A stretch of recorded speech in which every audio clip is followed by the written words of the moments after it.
Costco will sell you a hot dog and a soda for $1.50. Same price as 1985. They lose money on it, on purpose. The $5 rotisserie chicken, same deal. And honestly, most of what's on those shelves barely make them a dime. So how is Costco worth more than $250 billion? It's not what they're selling you. It's that little card in your wallet. Walk into any Costco and look around. Bare concrete floors. Products stacked on wooden pallets. No bags, no music. Someone checking your seat on the way out, like you're leaving a library. It looks less like a store and more like a warehouse somebody forgot to finish building.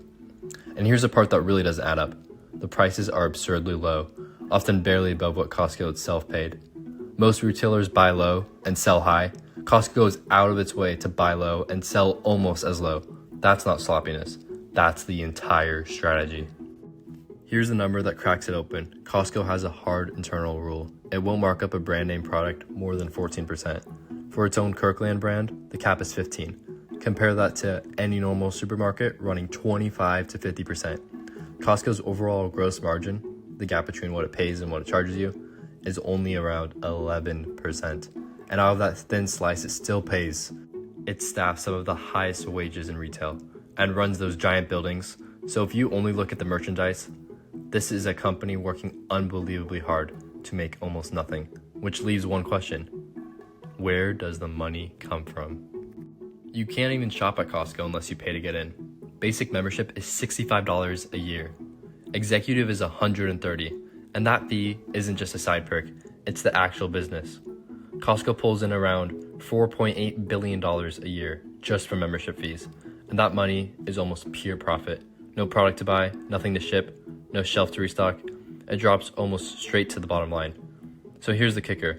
In the last full year, membership fees made up nearly 2/3 of Costco's entire operating profit, about 65%, roughly $6 billion. Most of the profit of one of the biggest retailers on the planet doesn't come from selling things. It comes from charging people for the right to just walk in the door. Once that clicks, the low prices flip from a weakness into the engine. Costco isn't trying to make money on the cart you're pushing around. It's trying to make the deal feel so good you can't imagine not renewing that $65 card next year. The products are the bait, the membership is the catch, and it works absurdly well. Around 90% of members renew year after year. In the US and Canada, about 92%. Costco collects billions in near pure profit fees up front, and 9 out of 10 people happily hand it over again 12 months later. The cheaper Costco sells, the more loyal you get, the more you renew, and renewal is where the profit lives. Go back to all those quirks and watch them turn into strategy. The $1.50 hot dog loses money. Costco sells around $150 million a year and loses money on basically everyone. But it's a promise. Costco will always be the cheapest, even on lunch. In fact, when someone once suggested raising the price, co-founder Jim Sinegal reportedly told them, quote, "If you raise the effing hot dog, I will kill you. Figure it out." So instead of raising it, they just switched soda brands to keep it at $1.50. The $4.99 rotisserie chicken is sold at a loss to reportedly $30 to $40 million a year, all to pull you inside. The bare floors, every dollar not spent on decoration, comes off a price tag. Only about 4,000 products in the whole store versus over 100,000 at Walmart. Fewer products mean Costco buys each one in staggering volume and squeezes suppliers harder. Even the receipt checker is just cheap insurance against losses, which keeps prices down. None of these are quirks. They're the same move on repeat. Cut a cost, pass savings to member, protect the renewal.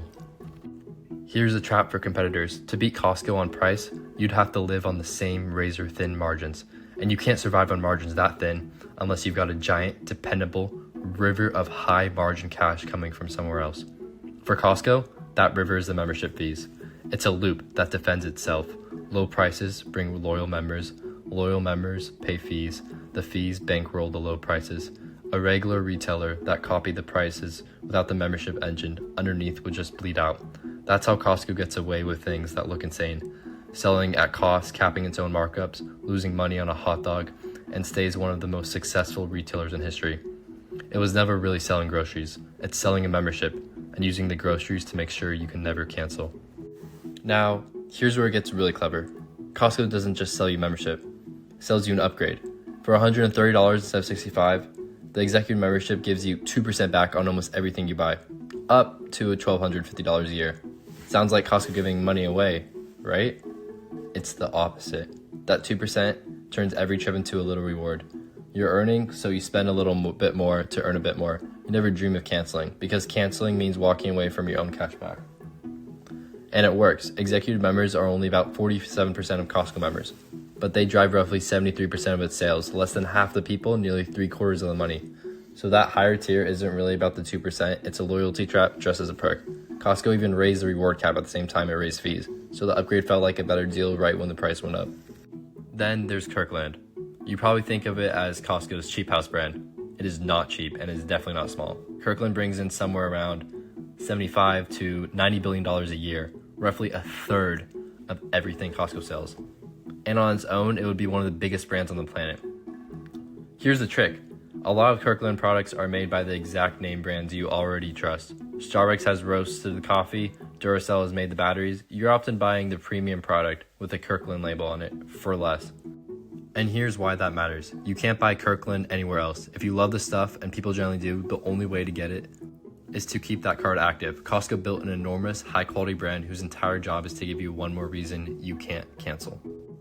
And now the part almost nobody notices. Because Costco stocks only about 4,000 products and sells them in huge volume, it blows through the inventory incredibly fast, roughly 12 times a year, selling an average item under a month.